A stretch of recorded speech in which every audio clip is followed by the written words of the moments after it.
সেদিন মনেরও মনটা ভালো করার জন্য এরাম একখান ঝালঝাল করে পদরাইতে ভাত খায়। এই বেশি না, হাড় ছাড়া পোল্ট্রি মুরগির সাদা গোশ 3-4 পিস একদম কুচই নিছি। দিলাম আবার খানিকটা নুন, সামান্য একটুখানি হলদির গুঁড়ো আর খানিকটা ধনিয়ার গুঁড়ো। হাফ ইঞ্চি দিছি থুকু, হাফ চা চামচ আদা বাটা আর হাফ চা চামচ রসুন বাটা।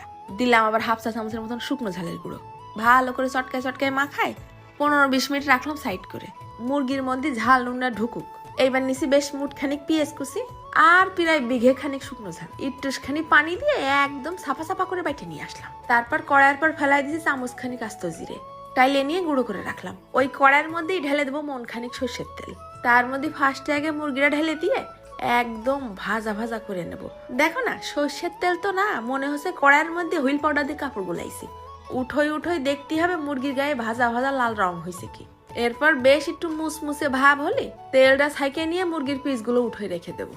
ওই তেলের মধ্যেই ফেলাই দিলাম স্কুল ড্রেস খুলে নিয়ে আস্তে আস্তে কয়েক কোয়া রসুনটা অর্ধেকটা খানিক ভাজা হলে ঢাইলে দেবো ওই পেঁয়াজ আর শুকনো ঝাল বাটা। মশলাটা কিছুক্ষণ নাড়ে ছেড়ে ফস করে পুড়ে যাচ্ছে। তারপর আবার ওই ব্লেন্ডারটা ধুয়ে একটুখানি পানি দিলাম। খুন্তি দিয়ে নাড়ে চেড়ে মশলাটা ফাইন করে ভুনতে হবে। এই ফাঁকে দিয়ে দিলাম খানিকটা নুন আর হাফ চা চামচের মতন হলদির গুঁড়ো। সেটারও কিছুক্ষণ মিশাই নিয়ে ঢাইলে দেবো ওই ভাজা মুরগির গোশ। মশলার সাথেও মুরগির গোশটা কিছুক্ষণ নাড়ে চেড়ে ভুনে নিতে হবে নে। মশলাটা খানিকটা ঢুকুক। এখন আর পানি টানি কিছু দেবো না, তেল উঠা উঠা ভাপ করে নেব। এই পর্যায়ে পাটাটা মাথায় তুলে নিয়ে এসে ছিটোই দিলাম ওই জিরে গুঁড়ো। এরপর সব একসাথে নেড়ে চেড়ে মিশাই নিয়ে একদম শেষ পর্যায়ে ছিটোই দেবো 2 পিস লেবু চিপড়াই আর দিয়ে দিলাম খানিকটা ধনে পাতা কুচি। হয়ে গেছে রান্দা। ঝালখোররা কনে আছে, ভাত নিয়ে এসে চুলোর পিঠে বসো। বেশি না, 1 চামচ তুলে দিবানে, খাইয়ে কান্তি কান্তি বাড়ি যায়নি।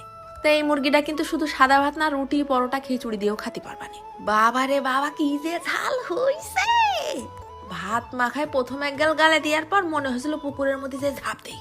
মন আবার নাকি ভালো হবে না। কি চিন্তা করবি তুই ঝাল ছাড়া? এক গাল গালে দিলি মনে হচ্ছে ডিনামাইট। এই শীতের মধ্যে গোসল করে এসে রোদে বসে খাচ্ছি এইরকম গরম ভাতের মধ্যে ঝাল ঝাল করে মুরগির ঝাল। ফাঁকে ফাঁকে দাঁতের তলে পড়তিছে মুরগির ভাজা ভাজা পিসগুলো। একদম স্বাদ মিটে যাবে। মন খারাপ হওয়া তো দূরে থাক, এইরকম করে 1 গামলা ভাত খাওয়ার পর বাপ দাদা 14 গোষ্ঠীর নাম ভুলে যাবে। লেবুর টক টক স্বাদ আসতেছে, ধনে পাতার ঘিরান বেরোচ্ছে, আর লাস্টে জিরে ভেজে দিছি না, মানে স্মরণীয় হয়ে থাকার মতন এইরকম একটা স্বাদ। তো এইটা খাতে গেলে অল্প স্বল্প ভাত নিয়ে বসে